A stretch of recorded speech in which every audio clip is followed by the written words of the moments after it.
మనసులో శతాబ్దాల గౌరవం, పట్టు పరంపరకు ప్రతీక, సంప్రదాయానికి శాశ్వత చిరునామా సఖీ.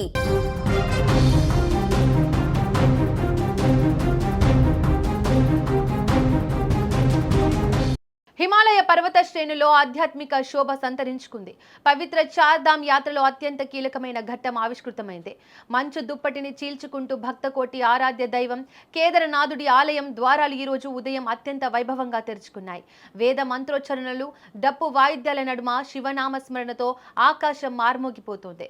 హిమగిరుల్లోని పవిత్ర పుణ్యక్షేత్రం కేదార్నాథ్ ఆలయం నేడు భక్తుల కోసం సిద్ధమైంది. శీతాకాలం దృష్ట్యా గత 6 నెలలుగా మూసి ఉన్న ఆలయ తలుపులు నేడు అక్షయ తృతీయ సుముహూర్తాన వేద పండితుల సమక్షంలో తెరుచుకున్నాయి.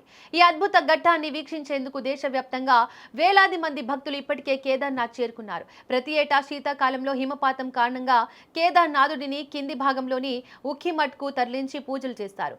మళ్లీ వసంతకాలం రాగానే బాబా కేదార్ ఉత్సవ విగ్రహాన్ని డోలీలో ఉంచి మేళ తాళాలతో కొండపైకి తీసుకువస్తారు. నిన్న సాయంత్రానికే ఈ పవిత్ర డోలీ కేదార్ ఆలయానికి చేరుకుంది. ఆలయ ప్రాంగణాన్ని దాదాపుగా 51 క్వింటాల రంగురంగుల పూలతో ఎంతో అందంగా తీర్చిదిద్దారు. మంచు పర్వతాల మధ్య ఈ అలంకరణ భక్తులను మంత్రముగ్ధులను చేస్తోంది. వేకువజామునే ఆలయ ప్రధాన అర్చకులు ప్రత్యేక పూజలు నిర్వహించి కవాటాలను తెరిచారు. అనంతరం మొదటి దర్శనాన్ని భక్తులకు కలిగించారు. ఈసారి యాత్రకు వచ్చే భక్తుల కోసం ఉత్తరాఖండ్ ప్రభుత్వం భారీ ఏర్పాట్లు చేసింది. ముఖ్యంగా రిజిస్ట్రేషన్ చేసుకున్న వారిని మాత్రమే అనుమతిస్తున్నారు. చలి తీవ్రత ఎక్కువగా ఉన్నప్పటికీ భక్తుల ఉత్సాహం ఏమాత్రం తగ్గలేదు. గతేడాది కంటే ఈసారి రికార్డు స్థాయిలో భక్తులు తరలి వచ్చే అవకాశం ఉందని అధికారులు అంచనా వేస్తున్నారు.